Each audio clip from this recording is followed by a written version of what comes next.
जांच तो हो रही है चुनाव आयोग के द्वारा, पकड़े जा रहे हैं घुसपैठिए। ये तीसरा कौन है जिसको खौफ खाया जा रहा है? स्वतंत्र, निष्पक्ष और पारदर्शी चुनावों को कराने के लिए ये मतदाता सूची का संशोधन एक सामान्य और स्वाभाविक प्रक्रिया है जो एक निश्चित समय के बाद होती रही है। और इस विषय के ऊपर सुप्रीम कोर्ट भी गए तमाम लोग, और उसके बाद भी सर्वोच्च न्यायालय ने भी इस प्रक्रिया को करने की आवश्यकता महसूस की। और बहुत स्पष्ट बात है, मतदाता सूची में यह स्पष्ट होना चाहिए कि जो वास्तविक मतदाता है वो वोट दे सके, और कोई भी व्यक्ति किसी छलावरण में, यानी in the disguise of anything other, vote न दे सके। तो मुझे लगता है जो लोग अभी तक अनेक प्रकार की बातें किया करते थे कि इसमें ये समस्या है वो समस्या है, तो उस समस्या के समाधान में किसको समस्या है ये समझने की बात है। यानी अगर कोई ये कह रहा है कि फर्जी वोटरों की पहचान नहीं होनी चाहिए तो वो लोकतंत्र के लिए खतरा है। सर, संजय सिंह है, आम आदमी पार्टी के राज्यसभा सांसद, उन्होंने कहा है कि बीएलओ की मानसिक स्थिति सही नहीं है, वो आत्महत्या कर रहे हैं क्योंकि सरकार ने कहा कि 1 महीने के अंदर पूरा टारगेट। देखिए, सारे कार्य किए जा रहे हैं, बीएलओ के साथ साथ पार्टियों के भी बीएलए हैं। मगर मैं एक बात अवश्य कहना चाहूंगा, जब विपक्षी दल आज ये आरोप लगा रहे हैं, याद करिए केवल 2 साल पहले तो कहते थे ईवीएम हैक्ड है और बटन कौनो दबा दो ईवीएम में वोट भाजपा चला जाता है। आज उन्होंने ईवीएम का मुद्दा छोड़ दिया और मतदाता सूची के मुद्दे पे आ गए। इसका मतलब अब उन्होंने मान लिया कि ईवीएम हैक होने का आरोप झूठा था, और आप आश्वस्त रहिए कि आगे वो इस चीज को भी झूठा मान लेंगे। और मैं एक बिंदु और कहना चाहता हूं, ये एक सोची समझी खतरनाक साजिश का हिस्सा है कि भारत की हर व्यवस्था के बारे में भ्रम पैदा करना। विगत 10 वर्षों में विपक्ष ने किन किन चीजों में भ्रम नहीं पैदा किया? सबसे पहले रफाल को लेकर सरकार के बारे में भ्रम पैदा करना, सर्जिकल स्ट्राइक को लेकर सेना के बारे में भ्रम पैदा करना, बालाकोट को लेकर एयरफोर्स के बारे में भ्रम पैदा करना, ऑपरेशन सिंदूर को लेकर जहाजों के गिरने के बारे में भ्रम पैदा करना। फिर इतना ही नहीं, याद करिए इन्होंने कहा एलआईसी बर्बाद हो गई, LIC all time high profit में है। स्टेट बैंक ऑफ इंडिया बर्बाद हो गई, state bank of India all time high profit में है। फिर उन्होंने कहा सेबी गलत है, सेबी का पूरी तरीके से वो निष्पक्ष निकला। उसके बाद याद करिए कोविड वैक्सीन के ऊपर इसी उत्तर प्रदेश के एक पूर्व मुख्यमंत्री जी बोले थे ना, बीजेपी का वैक्सीन, कोविड वैक्सीन को लेकर भ्रम उत्पन्न करने का प्रयास करना। और तो और इन्होंने राम मंदिर के मुहूर्त को लेकर भी भ्रम पैदा करने का प्रयास किया था। तो मुझे लगता है कि उनको समझाया इसलिए नहीं जा सकता क्योंकि जो समझना चाहे उसे समझाया जा सकता है। जो एक कहावत है कि समझ समझ के समझाओ उसको जिसके की समझ है, और जो समझ के बिना समझे समझो कि वो ना समझ है। सर, ममता बनर्जी ने कह दिया है पश्चिम बंगाल में आप लोग नहीं कर पाए, सीमांत एरिया है वहाँ एसआईआर के बहाने सीए लागू कर सकते हैं। ममता बनर्जी जी ने 4 अगस्त सन 2005 को भारत की संसद में बांग्लादेशी घुसपैठियों के मुद्दे के का विषय 14 मिनट में 22 बार उठाया था।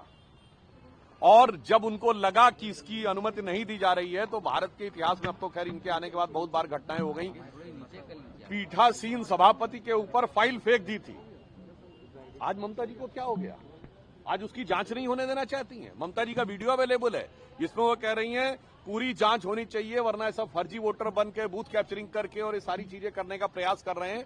तो ममता जी का डर समझा जा सकता है, क्योंकि आपने देखा है एक दौर था यूपीए का शासनकाल में जब भारी संख्या में बांग्लादेश से घुसपैठिए यहां आते थे। मैं कोट कर रहा हूं, सन 2005 में असम के गवर्नर एसके सिन्हा साहब ने कहा था कि प्रतिदिन 5000 लोग भारत में घुसपैठ करते। और इस बार आपने देखा है पश्चिम बंगाल की सीमा पर बांग्लादेश जाने वालों की लाइन लगी हुई है, और उसमें से कईयों ने स्वीकार किया कि वो कई बार यहां वोट भी डाल चुके हैं। तो बहुत साफ समझ में आ सकता है।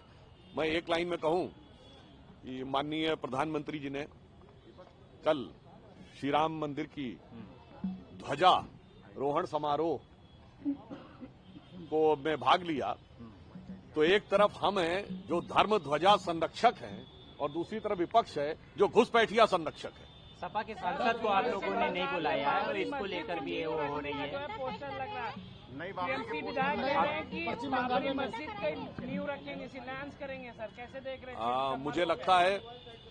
मुझे लगता है कि इन लोगों के वास्तविकता में दिल में क्या होता है बहुत साफ सामने आ जाता है। आपने देखा कि दिल्ली में आए थे प्रदूषण के बारे में प्रदर्शन करने और करने लगे नक्सलियों का गुणगान। उसी प्रकार ये सेक्युलरिज्म का आवरण ओढ़े हुए ये तथाकथित बाबरी मस्जिद की बात करने वालों से मैं पूछना चाहता हूं, कोर्ट ने तो हमेशा उसको डिस्प्यूटेड स्ट्रक्चर कहा, विवादित ढांचा। ये बाबरी मस्जिद शब्द कहां से आया? और मैं याद दिलाना चाहता हूं 1857 में अवध को कैप्चर करने के बाद ब्रिटिश टाइम की जो पहली ऑफिशियल एफआईआर है उसमें उसके लिए मस्जिद जन्म स्थान लिखा है और वहां के मुतवली ने खुद साइन करके लिखा है नवंबर 1858 में फैजाबाद के थानेदार को कि 25 निहंग सिखों ने आके कब्जा कर लिया है मस्जिद जन्म स्थान पर। तो मैं उनसे पूछना चाहता हूं, मस्जिद थी भैया, वो जन्म स्थान किसका था? और मैं एक और बात कहना चाहता हूं कि जो लोग ये ख्वाब पाल रहे हैं उन्हें याद रखना चाहिए कि अब एक बात तो बहुत साफ हो गई कि इन लोगों के मन में सकारात्मक बात कोई नहीं है। 5 एकड़ जमीन जो मिली हुई है मस्जिद के लिए, राम मंदिर बन के तैयार हो गया, ध्वजा पताका भी फहरा गई, उसमें मस्जिद में क्या हो रहा है? वो नहीं करना है और दिल में बाबरी के अरमान है।